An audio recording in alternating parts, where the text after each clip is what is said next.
everyone. It's Paula Ripple with professional organizer, owner of Organize Well, and I guess there's a special irony in the professional organizer waiting till the very last minute to post their video.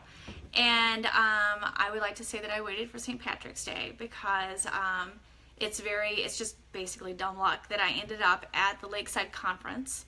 My business coach, Victoria Cook, had wanted me to put myself out there and go to more, hi Jenny, go to more networking events, and I had gone to Wings and McHenry, and that is where I met Julie Ford and saw her rockstar presentation, and by the greatest stroke of luck, I won the ticket to go to Lakeside Conference, which is how I got to meet all of you wonderful ladies, and hi Angie, and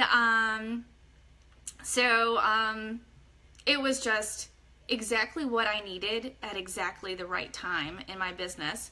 And I'm just so incredibly grateful. It was a phenomenal event, Robin. Thank you so much. And thank you to all the presenters. You guys were just so generous and so wonderful. And I guess to tell a little bit more about my what I do, is I'm a professional organizer. I've been in business for 6 years, and I've had kind of the luck and the luxury of balancing my business with being a mom. I'm the mother of 2. I have a husband that travels a lot. My youngest, my teenage son, is a type 1 diabetic. And, you know, when business came to me or was referred to me, it was great and I was thrilled to death. If business didn't come, then I, you know, could be more of a full-time mom. And in the last 2 years, I really, you know, have been considering, you know, what is the right path for me, and should I make this into a viable business? And it's something that I really love what I do, and I want to, and which is how I kind of came to meet some of the most amazing people on my pathway have been Victoria Cook and Bobby Bainey, and they've helped me get to where I am right now. But you know, there are days that you have doubts, is like, can I really turn this into a viable business? And in fact, about a year ago, we had taken a family trip, and we had gone on a hike in Yosemite, which is a place that I'd always wanted to go and never been before. And so we set out on the Mirror Lake hike, which was a hike I really wanted to do, and basically convinced the rest of the family that it was going to be fun. So away we go on this hike, and I was the map reader, which was probably a mistake, but the idea is that you go up one side of the lake and up river, and you cross this bridge, and it's a beautiful waterfall, and you come down the other side. And according to my map reading skills, it was only about that far, so it wouldn't have been that long of a hike according to my map reading skills. So about 2.5, 3 hours into the hike, you know, the path is getting narrower and narrower and narrower, and, you know, we're in the weeds. We haven't seen anybody in a really long time. The teenage girl is starting to freak out because we're going to get eaten by bears, and the teenage boy is concerned that we're going to starve to death, which is ironic because he's the one that's eaten all the food at that point that we brought for the hike. The husband and I are having a discussion about the map, and I'm starting to really worry that we're going to be that family that got eaten by bears in Yosemite. And we hadn't seen anyone in like an hour, it felt like.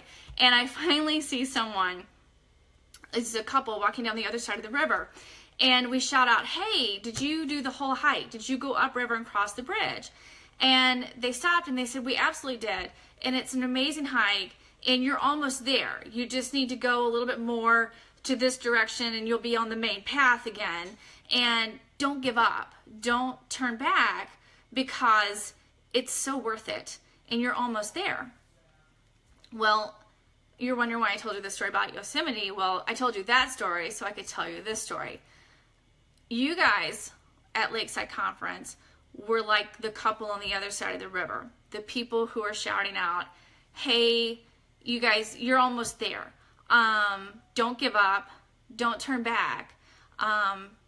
This hike is totally worth it in the end, and you're almost there. And I just want to say thank you so much. I mean, again, Robin and their presenters, and gosh, the people that I just met in between the presentations, you guys were so wonderful. And it was exactly what I needed at exactly the right time. And, you know, as I mentioned, I really, really love what I do as an organizer. I love helping people. In fact, I was called by a person this week, and in our initial assessment, you know, it just sounded like almost an insurmountable challenge, the way she was describing the situation. She was very, you know, visibly or vocally upset and very concerned. Hi, Carrie, thank you. And when I went to work with her, I found a woman who's about my age, who has a teenage son, just like I do. And in 3 years, she'd been through something like 5 moves and changed jobs. Her son had had a major health crisis, which was the reason for one of the moves. And she had been divorced. And the last move was coming back to the Midwest to be close to the family. And this last move, her moving crew was her teenage son and her 2 teenage nephews. And as the mother of a teenage son, I can honestly say if I thought that he and 2 of his friends were going to be my moving crew, I would just say burn it. Just burn everything. It'll be much less stressful in the long run, and that's just the best way for us to go. But she had survived it, but she was so incredibly hard on herself. She was a former executive assistant, a person very organized by nature and by profession. And I like to say a lot of my clients have a lot of emotional baggage that goes with their actual baggage, and she very much did. And I just felt so privileged to be in the position where I could help. And you know, we worked together for 11 hours. We've got a functional family room. We have a dining room that's cleared of paper. We have an office. I know, exactly, Carrie. We have a functioning office with a system, so when the mail comes in, she has a place to put it. She has a bed that's not covered in clothes right now, and she can lie down and have a decent night's sleep and get up in the morning and find something to wear in an organized closet. And I know it doesn't sound like a lot, but sometimes when you're in a tough situation, just having a little order and structure in your life is so freeing and so enabling. And it's such a big step for someone like that to ask for help. And I feel incredibly privileged to be there for her. And that's why my business is so important to me, because I want to be there for people when they do reach out, when they are at that point where they are so frustrated in their home or their office or their business or what have you. And I find that that's kind of where I am in my business too, is that I need to be the one that's strong enough to say, hey, I need help, especially with this whole social media thing. So with Lakeside Conference and all the inspiration, you guys got me on Instagram. I made an Instagram post. I was hyperventilated making an Instagram post, but I did it. I have a Twitter account, haven't tweeted, but I'm gonna do that by the end of this weekend. And I'm on a Facebook Live, and I haven't passed out yet, and that's that's progress. I'm expanding my comfort zone thanks to you guys. So I very much am thankful that you guys, that I literally had the luck to win a ticket from Julie Ford, and for this upcoming St. Patrick's Day, I wish you guys all luck and a wonderful good night. So thank you so much.